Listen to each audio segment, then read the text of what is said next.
tak payah kita nak bincang isu ni. Kita tak payah pening kepala membincangkan isu ni. Sebab kerja kita sebagai orang politik ialah memenangkan parti kita dalam pilihan raya.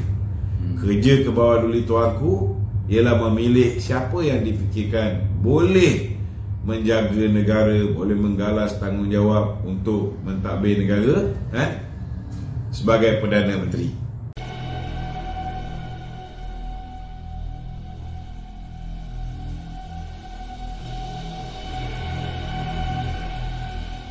Biarlah yang di-Pertuan Agong membuat keputusan. Kerja kita menangkan dulu parti. So tak payah fikir benda ni. Undi POS akan tutup pada 23 Oktober tu. Minta diorang cepat-cepat daftar undi POS. Dan satu lagi tu pasal ini saya nak minta DAP hari ni seluruh dunia tuan-tuan, mereka menggerakkan penyokong-penyokong mereka untuk mendaftar sebagai pengundi POS. Contohnya baru-baru ni mereka lancarkan DAP UK. Sebenarnya UMNO dah ada kelab UMNO UK, kelab UMNO luar negara di banyak negara dah. Berpuluh tahun dah kita buat. Dan saya yakin KULN, kelab UMNO luar negara, mereka memainkan peranan masing-masing untuk mendaftarkan seberapa ramai yang mungkin sebagai postal voters. Jadi saya minta juga kita punya live ni pun satu dunia juga tengok. Ada yang daripada UAE, ada daripada Singapura, Brunei.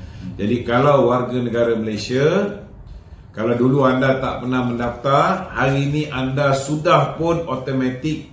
Kalau umur lebih 18 tahun, anda sudah automatik sebagai pengundi.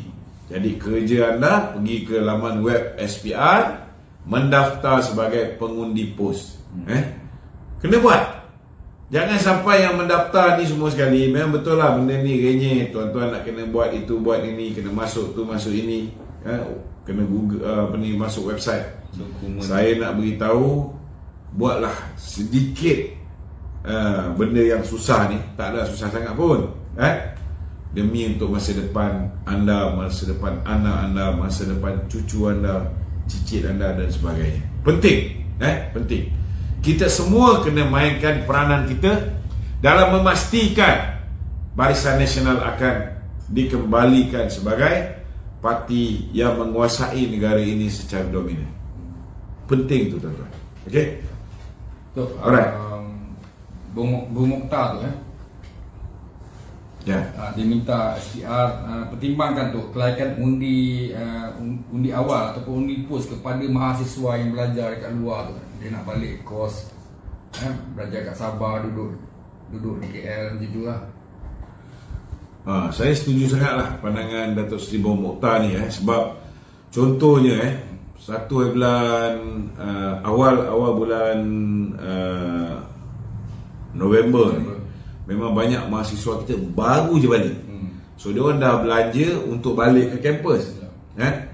Takkanlah 2 minggu lepas tu dia kena belanja lagi untuk balik ke kampung halaman untuk mengundi. Ada setengah tu menyediakan tambang untuk pengundi luar Tapi itu pun bukan semua orang boleh bagi tambang ni secara terbuka. Boleh dianggap politik wang juga. Jadi benda tu susah. Jadi kita minta sebelum keadaan menjadi lebih parah, benarkan mahasiswa-mahasiswa ini untuk mengundi secara postal, secara undi POS. Sebab mereka pun tidak berada di pusat ataupun di dalam lokaliti mereka membuat undi pada ketika hari pengundian. Daripada balik jauh, lebih baiklah kita benarkan mereka ni untuk mengundi secara POS. Okey? Mengenai dengan pengundi tu ada yang kerja swasta tu, waktu bekerja tu diorang minta cuti tak bergaji ke macam mana tu? Boleh SPR timbangkan? Sebenarnya ini kerajaan yang akan memutuskan. Kerajaan kalau dia memutuskan bahawa pada hari tersebut ianya dianggap sebagai hari pembuangan undi, boleh diisytiharkan sebagai cuti umum, itu lebih baiklah Jadi kalau ianya cuti umum, maka swasta pun kena ikut. Okey. Tapi hari ni kita dah tahu bahawa hari itu ialah hari Sabtu. Hari Sabtu memang cuti umum. Betul tak? Swasta kerja tu. Tapi swasta ni ada setengah-setengahnya yang bekerja. Kita mintalah supaya pihak-pihak yang berkuasa sekiranya boleh menggunakan sebarang peruntukan undang-undang untuk mengambil tindakan kepada majikan yang tidak membenarkan rakyatnya melaksanakan tanggungjawab dia sebagai warga negara. Mainkan peranan anda.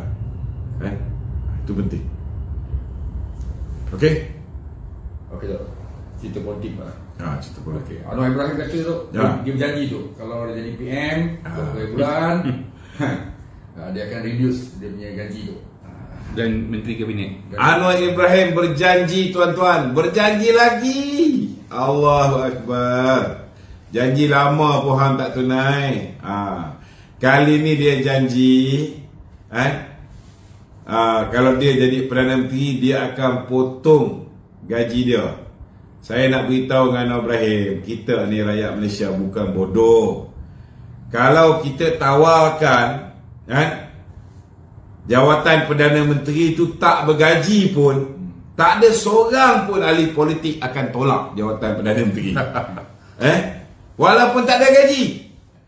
Sebabnya Anwar Ibrahim dia cakap nak kurangkan, dia tak cakap dia nak buat macam mana dia pernah buat dekat Selangor.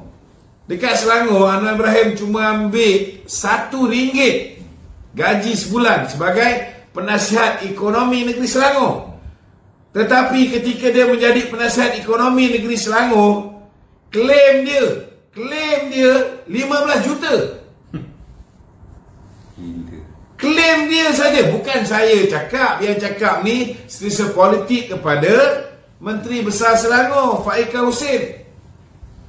Kawan tak mahu saya lah. Dia keluar kenyataan media. Jadi beritahu dengan Ibrahim, rakyat Malaysia bukan bodoh. Kalau kau pegang jawatan Perdana Menteri, kau ada kuasa. Kalau kau tak dibayar gaji pun, orang berebut lah nak jadi jawatan Perdana Menteri. Janganlah insult our intelligence. Come on man. Bagilah janji yang munasabah sikit. Itu sebabnya tuan-tuan, kena pandai.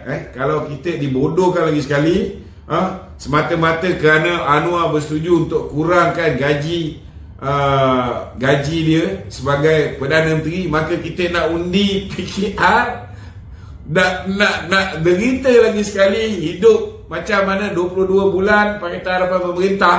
Dan hari ni pula dia dah menyatakan persetujuan nak kerjasama balik dengan Datuk Puaka ni.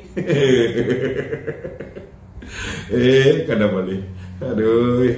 Kalau korang nak tengok kemusnahan, kebinasaan ini berulang kembali, silakan. Silakan. Saya nak beritahu dengan tuan-tuan lah, kalau saya lah gaji ahli politik ni, saya naikkan. Kalau naik 10 kali ganda pun tak apa. Kemudian kita kenakan hukuman mati kepada orang yang ambil rasuah. Itu lagi baik. Sebabnya sebagai ahli politik, saya nak beritahu dengan tuan-tuan, setakat gaji yang dia terima tu sangat kecil. Sebab beban nak jaga rakyat ni besar. Bila gaji kecil, akhirnya apa yang dia orang buat? Dia orang makan rasuah. Bila dia orang makan rasuah, dia orang ada duit, baru dia orang boleh servis kawasan ni dengan baik. Barulah rakyat datang minta apa pun dia boleh bagi. Ini masalah politik Malaysia. Sebab otak dia orang ni sempit. Dia orang fikir macam mana kita nak potong 10%, 20% gaji ahli parlimen, gaji menteri. Come on man. Cakap tu mesti gunakan fakta, mesti pakai otak. Kau potong 50% emolumen kepada anggota pentadbiran ni, berapa juta je?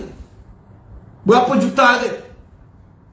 Kalau nak bagi, contohnya dulu zaman Datuk Seri Najib, nak bagi 1,200 kepada satu keluarga dalam bentuk BRIM, 7.1 juta keluarga tu, kos dia pun 6.8 bilion tau. Kalau kau ingat kau potong gaji menteri ke wakil rakyat ke, ini boleh menyelesaikan masalah rakyat. You are dreaming. Kamu bermimpi. Kau potong gaji wakil rakyat, lagi kuat dia makan rasuah, lagi banyak ketirisan berlaku, lagi rugi negara. So betulkan mindsetting ni. Jangan asyik duk fikir nak kecilkan lagi gaji menteri-menteri, gaji ahli-ahli politik yang dah sememangnya kecil. Tengok kawan kita di Singapura, macam mana dia orang ni. Dulu zaman Datuk Seri Najib, ada jugalah 3 kali kita potong pertumbuhan ekonomi Singapura. Betul tak? Datang zaman Mahathir, datang zaman Muhyiddin, hancur. Kita ketinggalan jauh. Salah satu sebab mereka memberikan gaji yang besar kepada ahli-ahli politik mereka, kerana mereka tidak mahu ahli politik mereka makan rasuah. So kalau ada benda baik yang dibuat di Singapura tu, ambil lah. Ini kau tak hari-hari fikir nak kecilkan gaji kaki tangan ni anggota pentadbiran dan juga ahli parlimen, yang akhirnya rugi rakyat. Sebab bila ada masalah, hari ni pun ada juga orang kereta kena tarik, cari kita belum jadi wakil rakyat pun orang cari juga. Betul tak? Maknanya ahli parlimen kita, ahli Dewan Undangan Negeri kita dihujani dengan masalah bil air kena potong, bil api kena potong, anak masuk ke universiti walaupun ada bantuan daripada sana daripada sini, ada PTPN, dia orang tetap cari wakil rakyat. So mana cukup dengan gaji, dengan peruntukan yang diberikan kepada wakil rakyat kita dan menteri-menteri kita? Tak cukup.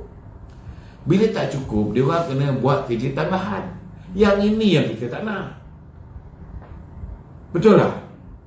Dalam berarti kata lain, kita menyebabkan dia orang ni ada budaya mengambil rasuah. Kalau kita tak terlalu manja, semua benda kita cari wakil rakyat kita. Wakil rakyat kita pun